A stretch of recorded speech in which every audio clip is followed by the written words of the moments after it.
Hi, James from NCC again. Welcome back to our channel.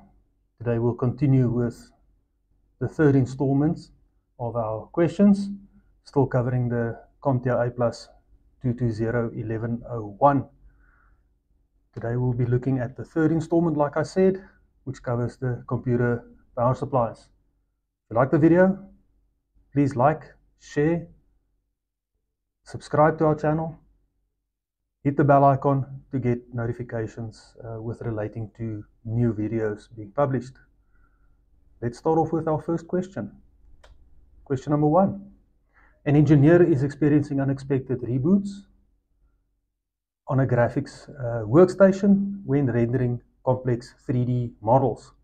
The workstation is configured with a 115 volt power supply that is rated at 200 watts.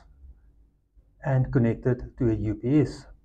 The central processing unit contains 16 hyper-threaded cores and a discrete graphics solution utilizing an 8-pin power connector is installed in a PCI Express 16x slot. Which of the following indicates where the technicians should begin troubleshooting? A.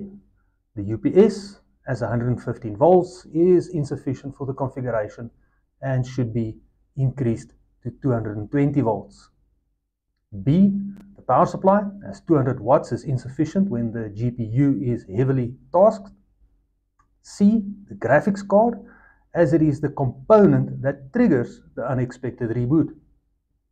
Or D. The motherboard, as only standard PCI slots should be used for high-end graphics cards, not PCI Express slots.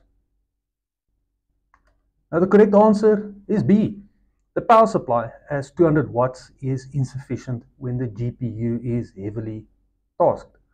Now, workstation is experiencing unexpected reboots during high-intensity tasks, such as rendering complex 3D models. Now, this suggests that the system is drawing more power than the 200-watt power supply can provide. High-performance components, such as the 16-core hyper-threaded CPU, and the discrete GPU with an 8-pin power connector require significantly more power, especially under heavy load. Incorrect answers. A. The UPS, as 115 volts, is insufficient for the configuration should be increased to 220 volts. Now the voltage, in this case 115, provided by the UPS is standard for most devices in regions using this voltage. Increasing to 220 volts is unnecessary as the power supply converts the input voltage to the appropriate levels for the components. The problem is insufficient wattage, not voltage. C. The graphics card, as it is the component that triggers the unexpected reboot. Now, while the GPU is heavily tasked and may contribute to the power draw, the issue lies with the power supply's inability to provide sufficient power, not the GPU itself. D. The motherboard, as only standard PCI slots should be used for high-end graphics card, not PCI Express. Now this is incorrect. High-end graphics cards are designed to work with PCI Express 16x slots, which provide sufficient bandwidth and are the industry standard. Question number 2. Now, which of the following upgrades would significantly increase the power supply demands of a workstation? A. Adding more RAM. B. Installing additional storage. C. Installing a graphics card. Or D. Adding extra cooling fans. Correct answer, installing a graphics card. Now, graphics cards, especially high-end models, require substantial power, increasing the demand on the power supply. Incorrect answers. Adding more RAM. Now, RAM is a low power requirement and doesn't significantly impact the power supply. Installing additional storage, which is option B. Hard drives, SSDs draw minimal power compared to a GPU. Or D. Adding extra cooling fans. Now, fans require some power, but not enough to impact the power supply significantly. Question number 3. Now, a technician made several upgrades to a computer and then determined the power supplied by the PSU is insufficient. Which of the following would most likely cause the insufficiency? Choose two options. A. Replacing the HDD with an SSD. B. Upgrading the firmware. C. Adding an optical drive. D. Adding more RAM. E. Adding a CMOS battery. Or F. Upgrading the graphics card. Correct answer here, C. Adding an optical drive, and F. Upgrading the graphics card. Now, adding an optical drives, though less commonly used today, draw additional power from the PSU. Installing one in a system with an already strained PSU could push it beyond its capacity. Upgrading the graphics card. Now again, modern graphics cards are one of the most power-hungry components in a computer. Upgrading to a more powerful GPU significantly increase power demands, making it a common cause of insufficient PSU power. Incorrect answers. Now, replacing the HDD with the SSD. SSDs consume less power compared to traditional hard drives. So replacing an HDD with a SSD would actually reduce power usage, not increase it. Upgrade the firmware. Firmware upgrades have no impact on power consumption as they involve software, not hardware changes. Adding more RAM.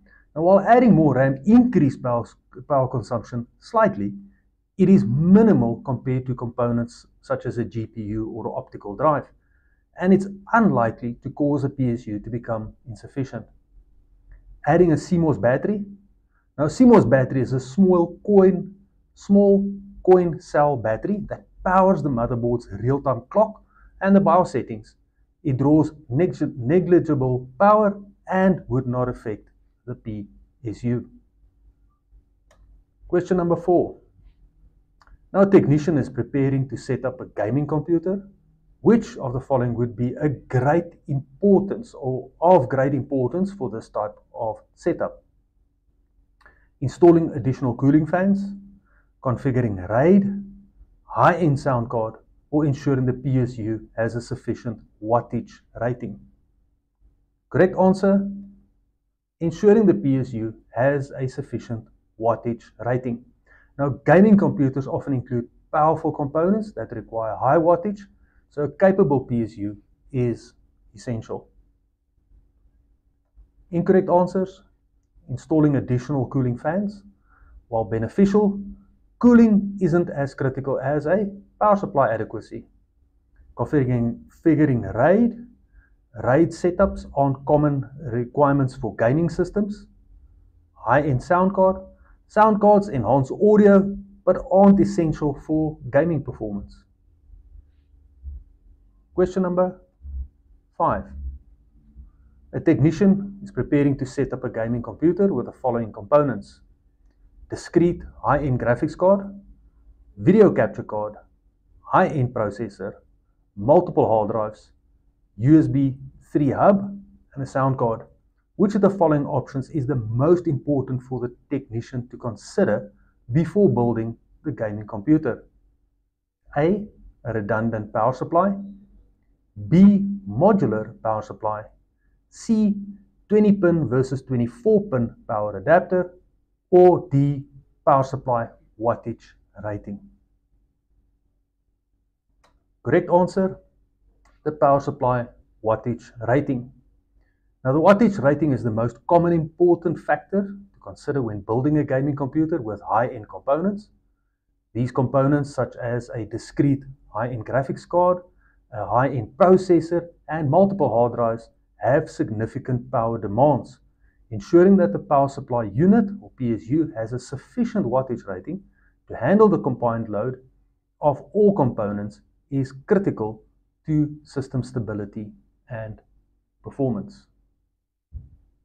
Incorrect answers. Now, redundant power supply.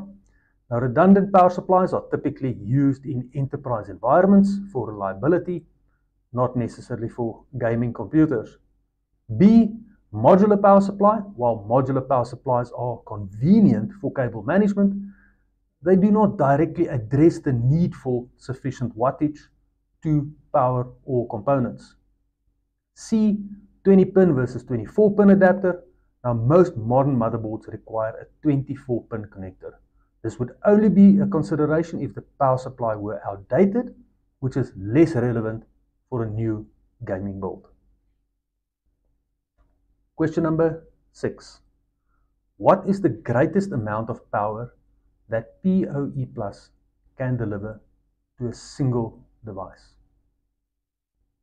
A, 15 watts, B, 30 watts, C, 45, or D, 60 watts?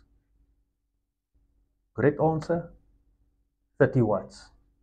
Now, PoE Plus or IEEE 802.3 AT can deliver up to 30 watts, sufficient for many devices.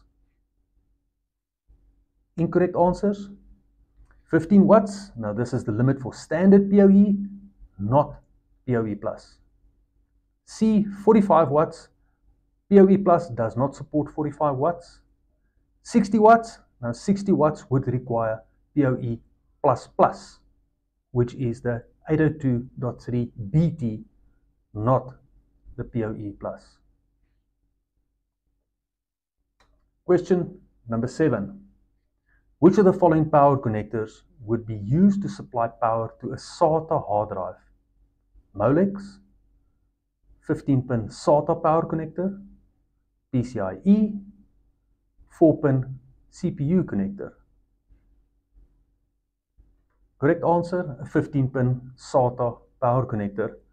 A 15-pin SATA power connector is specifically designed to provide power to SATA hard drives and other SATA-based devices like SSDs and optical drives. This connector delivers the appropriate voltage levels, 3.3 volts, 5 volts, and 12 volts required by the SATA drives. Incorrect answers.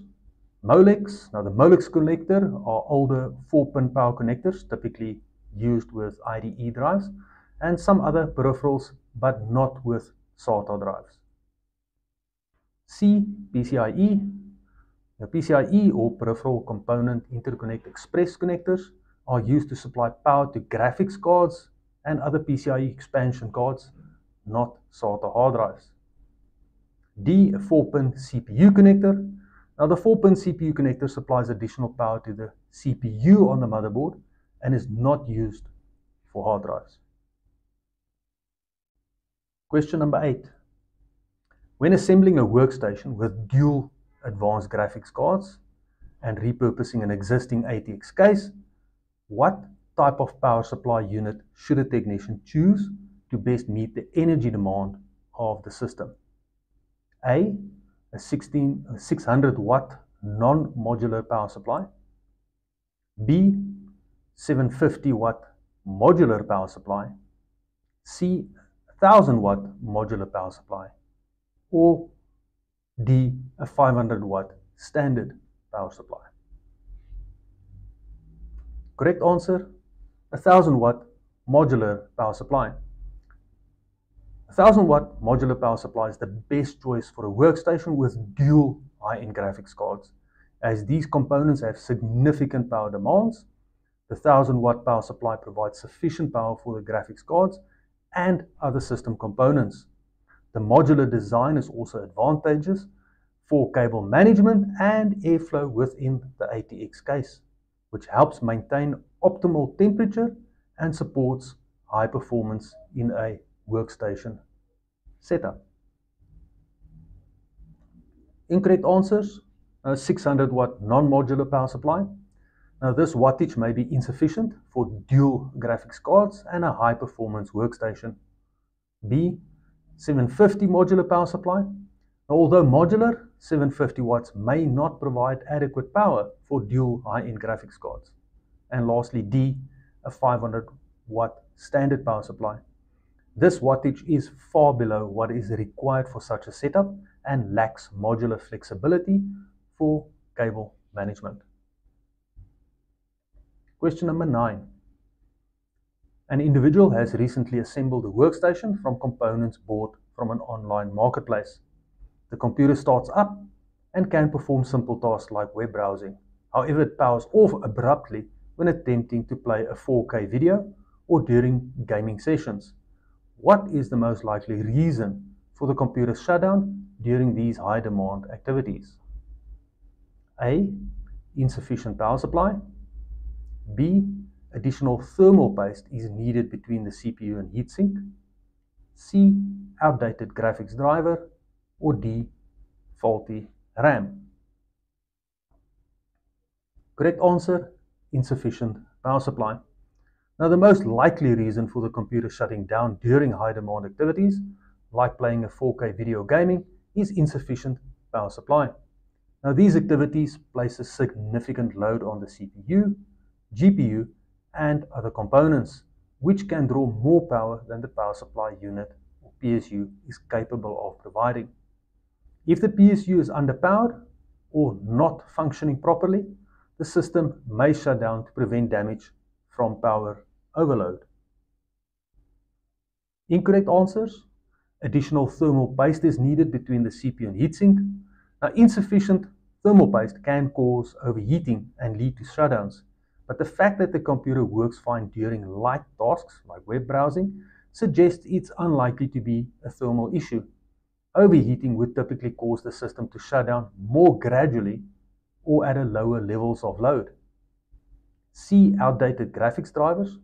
Now, while outdated drivers can cause issues such as performance problems or crashes during gaming or video playback, they are less likely to cause complete shutdown.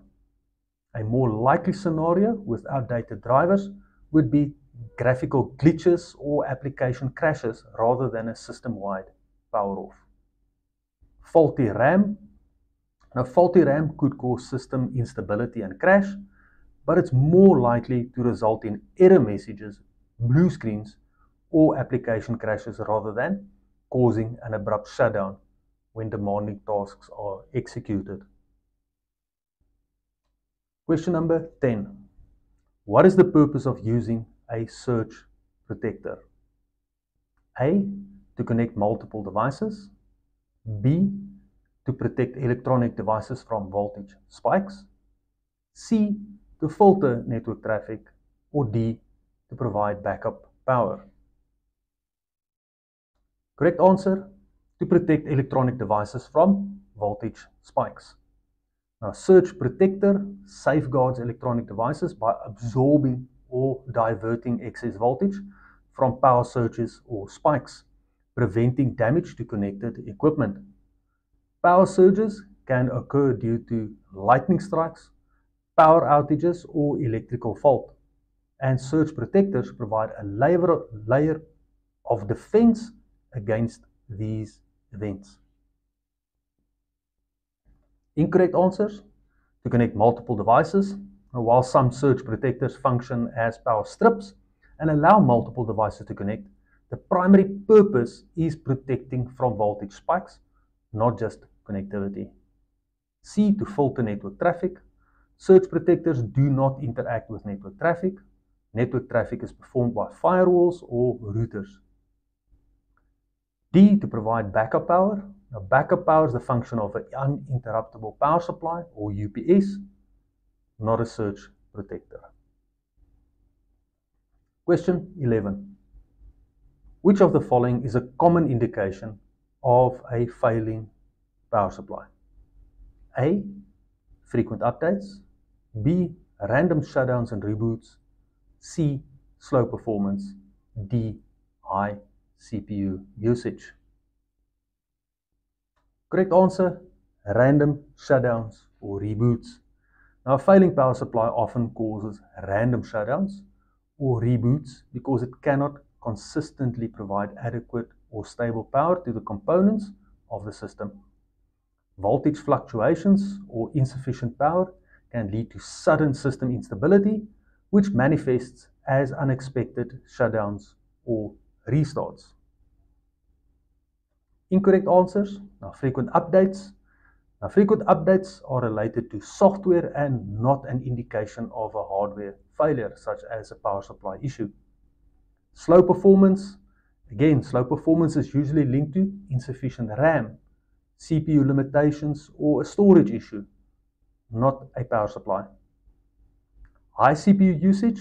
Now, high CPU usage is caused by demanding applications or processes, not by a failing power supply.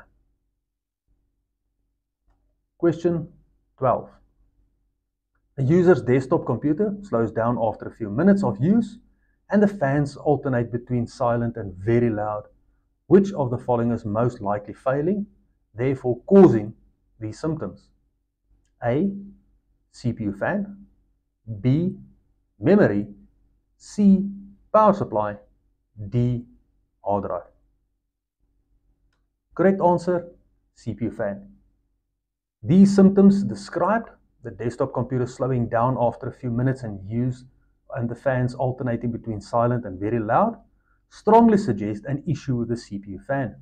Now, if the CPU fan is failing or clogged, it would cause the CPU to overheat. This, in turn, would trigger the system to throttle performance, in other words, leading to slowdowns, and cause the fan to speed up, getting loud, as the system tries to cool the CPU.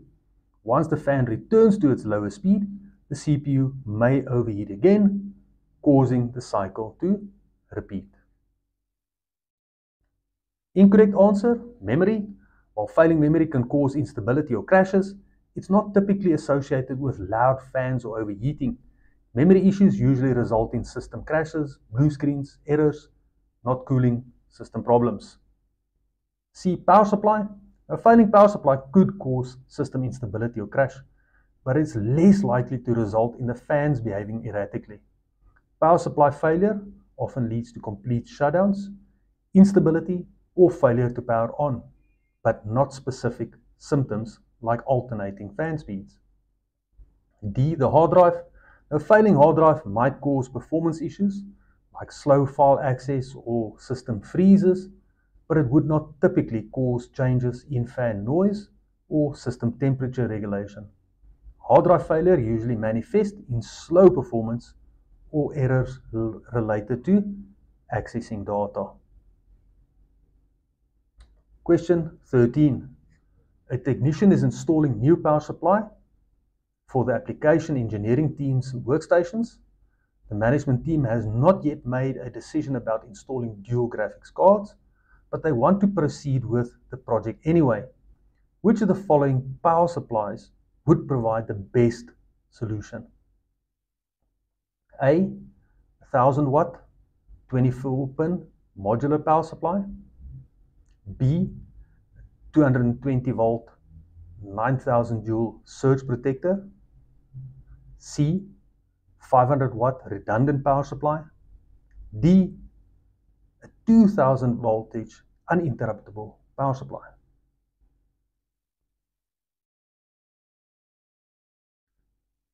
Correct answer A. A 2000 watt 24 pin modular power supply. A 1000 watt 24 pin modular power supply would provide the best solution for the workstations, especially given the uncertainty about whether dual graphics cards will be installed. Reason, a 1000 watt power supply provide ample power for high performance components, including multiple graphics cards, even though the management team has not decided on dual graphics cards yet. A 1000 watt supply gives enough headroom to support future upgrades. Workstations, especially those used for application engineering, often require significant power for high-end CPUs, GPUs, and other components. This ensures that the workstation can handle high power demands without being underpowered. 24-pin modular. Now, the 24-pin connector is the standard for modern ATX motherboards. The modular aspect of the power supply means that cables can be connected as needed, which helps in reducing cable clutter and improving airflow in the workstation. Modular power supplies also make it easier to manage power cables, especially when installing multiple components. Incorrect answers. B. 220 voltage 9000 joule surge protector. Now, while a surge protector is important for protecting equipment from power spikes, it does not supply power. It only protects against power surges and will not address the need for sufficient power delivery for the workstation component. A 500 watt redundant power supply. Now, a 500 watt power supply may be insufficient, especially if the workstation is equipped with high power components like multiple graphics cards, powerful CPU, or additional peripherals. The redundant feature in a power supply is useful for ensuring continuous uptime, but it won't help if the power rating is too low for the workstation's need. 2000 voltage uninterruptible power supply, or UPS. Now, UPS provide backup power during outages and protects against sudden power loss. It does not directly address the power supply's capacity for the workstation's components. Now, UPS would be useful for maintaining uptime during power interruptions, but it won't increase the power available to the workstation. It's best used in combination with an appropriately sized power supply. Question 14. A technician is building a video production workstation that will consist of 2 high-end GPUs. The technician is reusing the existing ATX case. Which of the following should the technician select as the most appropriate power supply type? A. 400 watt external power supply. B. 2 600 watt redundant power supplies. C. 1200 watt modular power supply, or a 1500 watt uninterruptible power supply. Correct answer, C. 1200 watt modular power supply. Building a video production workstation with 2 high-end GPUs require high power supply and ensure the system can handle the significant power demand of the GPUs, CPU, storage, and other components. High-end GPUs can consume substantial amounts of power, often requiring around 250 watt to 350 watt per card, depending on the model, and additional power is needed for the rest of the system. A 1200 watt power supply is ideal because it provides ample headroom for the workstation components, including the GPUs, without being overkill.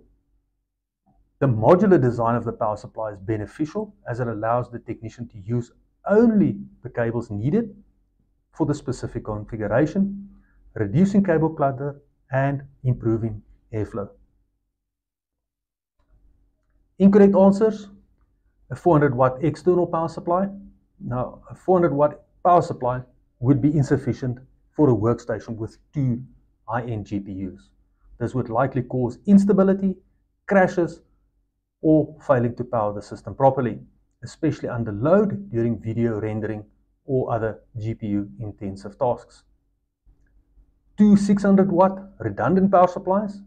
Now, while redundant power supplies are useful in mission-critical applications where uptime is essential, this configuration will likely be unnecessary and costly for a video production workstation, unless the user needs continuous availability without any power loss. A single high-capacity modular power supply is usually sufficient for most non-enterprise systems. D 1500 watt uninterruptible power supply. Now, while a UPS is important for protecting system from power outages, ensuring clean power delivery, it is not the primary component that powers the system. A UPS helps protect the power supply, but does not replace it. A 1200 watt modular power supply would still be required to supply power to the system. Question 15. A user reports that a computer will not turn on. The technician verifies the power cord and the outlet the computer are plugged into are both working properly. Which of the following is the hardware component that has most likely failed? A. PSU. B. CPU. C. RAM. D. GPU. Correct answer, PSU. When a computer does not turn on and the power cord and outlet are verified to be working properly, the most likely hardware component to have failed is the power supply unit, or PSU. PSU is responsible for converting the electrical power from the outlet into the appropriate voltage and distributing it to the various components of the computer. If the PSU fail, the system will not power on, even if the power cord and outlet are functioning. Incorrect answers: CPU, or Central Processing Unit. While a failed CPU can prevent the computer from booting, it is unlikely to completely prevent the computer from turning on. A malfunctioning CPU typically results in a failure to complete the POST, or power on self-test, or causes an error during boot, but it would not stop the system from powering on. RAM, or Random Access Memory. Failed RAM could prevent the system from booting properly or cause system instability, but it would not typically stop the system from powering on. If there is a memory issue, the computer might produce an error message or fail to boot, but the system would still receive power. D, a GPU, or your graphics processing unit. A failed GPU would cause display issues, such as no image on the monitor or graphical errors, but it would not prevent the computer from turning on. The computer should still power on without a functioning GPU, though it might not display anything on the screen. Question 16. Which of the following should a user do first when upgrading the power supply on a gaming PC? A, update the BIOS. B, disconnect the system memory. C, check the wattage rating. D, reseat the graphics card. Correct answer: check the wattage rating. When upgrading the power supply on a gaming PC, the first step is to check the wattage rating to ensure that the new PSU provides enough power for the entire system, especially when dealing with high performance components like the CPU, GPU, and other peripherals. Gaming PCs often have high power requirements due to powerful graphics cards and processors, so ensuring the PSU has the correct wattage is critical to prevent instability or power issues. Incorrect answers: update the BIOS. Now, updating the BIOS is not required when upgrading the power supply. The BIOS typically doesn't have direct control over the power supply, and there's no need to update it for this type of hardware change. B, disconnect the system memory. Disconnecting the system memory is not necessary when replacing the power supply. The PSU upgrade involves power connections rather than modifications to memory or other components. Disconnecting RAM is not a safety or functional requirement in this case. D, reseat the graphics card. Reseating the graphics card could be helpful if there are connectivity issues with the card, but it's not necessary as a first step in upgrading the PSU. The graphics card is powered by the PSU, but ensuring proper power supply wattage and connections should come first. Question 17. Technician responds to a user who has reported that a laptop is too hot. The technician noticed the laptop is not able to sit level on the workspace. Which of the following best describe the issue with a laptop?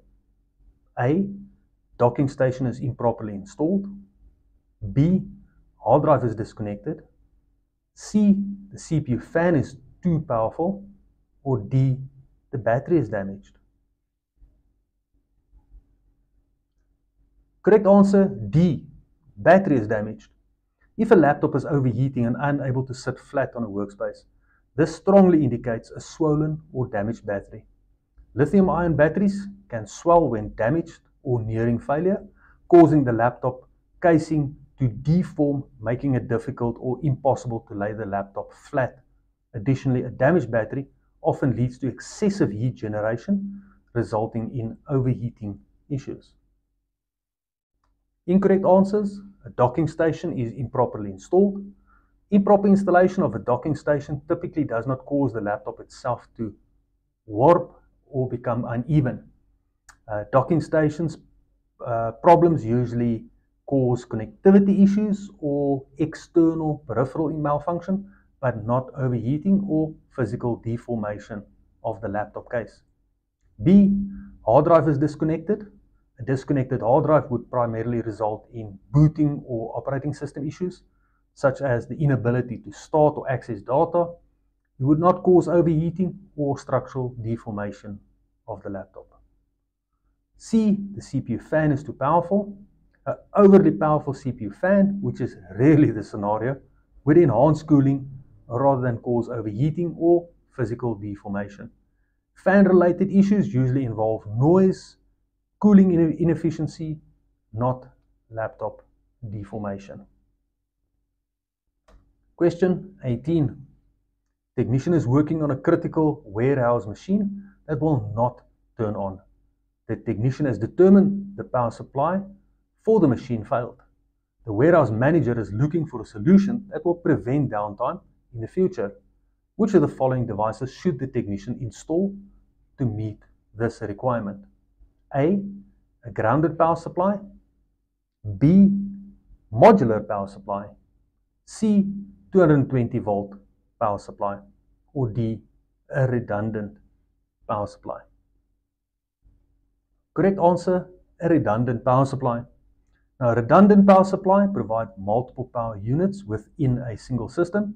If one power unit fails, the secondary unit automatically takes over without interrupting the service. This redundancy significantly reduces downtime and ensures continuous operation, especially critical in environments like warehouses where equipment uptime is essential. Incorrect answers, a grounded power supply. Now, grounding a power supply protects equipment from electrical surge and reduces the risk of electrical shock. It doesn't prevent downtime caused by power supply failure. B, a modular power supply. Now, modular power supply allows for customizable cable management, making it easier to manage airflow, reduce clutter. However, modularity alone does not ensure continuous uptime or prevent downtime caused by a power supply failure. C, a 220 volt power supply. Simply using a 220 volt power supply instead of 110 or other voltage level does not inherently protect against failure or provide redundancy. It only changes voltage compatibility, does not ensure continuous operation in the event of a power failure. Question 19. Now, an IT technician is inspecting the internal components of a desktop computer to assess a suspected power issue with a motherboard. Which of the following connectors should the IT technician inspect further? A, RJ45. B, straight tip. C, DB9. D, Molex. Correct answer, a Molex. Now, the Molex connector is specifically used inside desktop computers to supply power from the power supply to internal hardware components. Examples would be fans, hard drives, optical drives. If there's a suspected motherboard power issue, the Molex connectors are among the internal connectors that should be closely examined for poor or proper connection, damage, or power delivery issues. Incorrect answers, RJ45 are used for Ethernet networking or network cable connections, and they are not involved in internal power delivery. Straight tip connectors are fiber optic cable connectors used for networking, also unrelated to internal power supply issues. DB9 are used for serial communication. They are not used to provide internal power to components and are irrelevant to motherboard power diagnostics. Question 20. What is the purpose of a UPS or uninterruptible power supply? A, to provide backup power during an outage. B, to stabilize voltage levels. C, to improve internet speed. Or D, to connect multiple devices to one power source. Correct answer, A, to provide backup power during an outage. Now, UPS or uninterruptible power supply primarily provide short-term backup electrical power to electronic devices when the main power source fails. This ensures that devices remain operational temporarily, allowing for safe shutdown and preventing data loss or damage. Incorrect answers: to stabilize voltage levels.